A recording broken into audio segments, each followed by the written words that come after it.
They hired you to go check to see if Bigfoot was real? Flipped the whole bill. They said, you can do it at your own pace, own will, we'll pay for everything.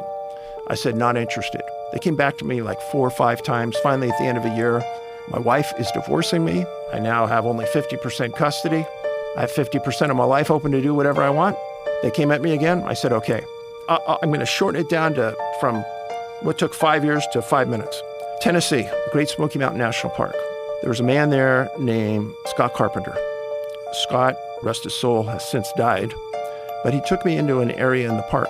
And he said, Dave, this is the part where I've had all kinds of evidence. What kind of evidence? Footprints, hair. Hair? Hair. So has he ever had the hair analyzed? So we start talking about it. How can we get a good sample of hair? So I said, with bear, they take bear samples and DNA samples from bear all the time. Let's try this. Let's take some packaging tape, wrap it inside out on the outside of a tree.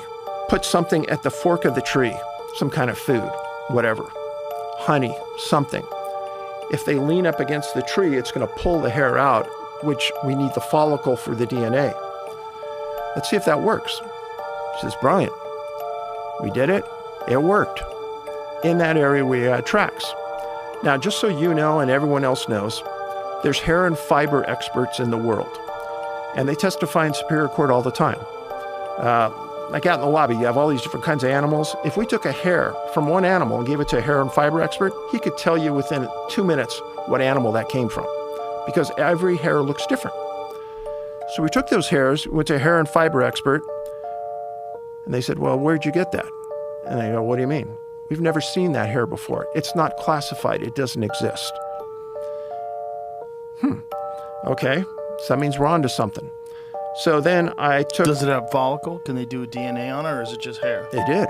Okay. It did. So I called I was living in California at the time. I called the University of California, Davis, the biggest animal lab in the world. And they said, what do you got? And I explained it. They said, Bigfoot, we're not touching it. We don't want anything to do with it. I went to University of Texas, UC Davis. I went to like 6 or 7. No one would touch it. But then I found a woman that testified in the courts here in Texas as a DNA expert. I call her up. Her name is Melba Ketchum. Dr. Ketchum, I have this sample here. Would you be willing to do DNA analysis on it? Absolutely. It's going to cost you so many thousands of dollars. I go, no problem. We've got somebody who's going to pay. So she goes, okay, let's do one better. Dave, send me the sample. Let me look at it first. I'm going to give it to my hair and fiber expert. They look at it. The hair and fiber expert says, it's nothing we've ever seen, so that's good. So she goes, okay, here's what we're going to do. Can you get any more samples? I said, I have an idea. Let me try.